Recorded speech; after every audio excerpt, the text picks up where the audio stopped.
is Isabel from Patrick Chicken Studio. I know that normally I do these videos as kind of a slideshow for recipes. However, this is a little bit more of a complex recipe, and I wanted to share a few more details about it. It's going to be longer than the others, just warning you, but I'm going to try to do some cutting and snipping and speeding up and get this down under 4 minutes. We'll see how I do. But anyway, this is your Wednesday recipe. So I've been using this recipe for many years, sort of a made-up thing, but I really like how it turns out. So I'm going to show you what the ingredients are. There's a picture of the ingredients that came on just before the video, but just so you know, I'm using a really nice piece of chuck roast. This is about 2.6 pounds, so you need about 2.5 to 3 pounds of chuck roast, and you want this with the marbling in it. And we're going to leave that there. That's what gives this chuck the flavor and the tenderness, because chuck can be kind of tough. I use baby Bella mushrooms. So this is a mushroom pot roast, so obviously I gotta have mushrooms. I use the Bellas because they don't break down as much. Regular white mushrooms can kind of disintegrate into nothing, but I want those mushrooms to be kind of a key player in this recipe. I have 1 onion. This is a large dice. Don't mess around with it too much. Much of this breaks down. You won't even notice it's in there. A little bit of pepper. Little splash of olive oil just as we get started. After that, the meat makes its own fat. I'm using my own hand-grown thyme. I could have gotten thyme from the grocery store, but I grow my own. So this is beautiful. It smells amazing.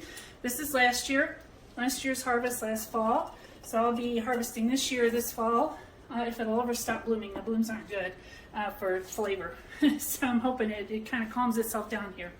And then this is a super key ingredient. This is better than bouillon. It comes in all kinds of flavors. This is the roasted beef one. There's chicken, there's vegetarian, there's turkey.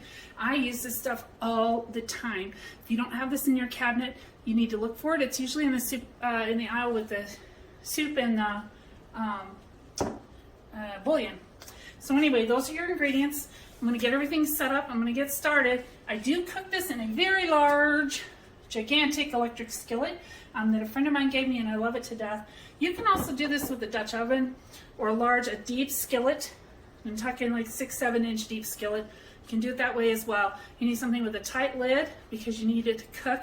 It's going to be braised, so you need that time for it to cook. So bear with me. We're going to get everything put together, and you'll get to see how this comes together.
Okay, so this has been cooking for approximately 2 hours, maybe a few minutes more.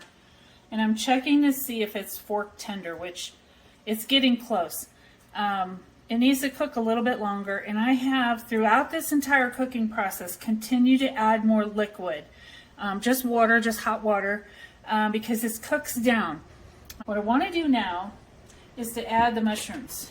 So I have my pound of mushrooms, it's a whole pound of mushrooms. And I'm going to add that in, and then I'm going to let it go about 10 or 15 minutes. So this is the finish.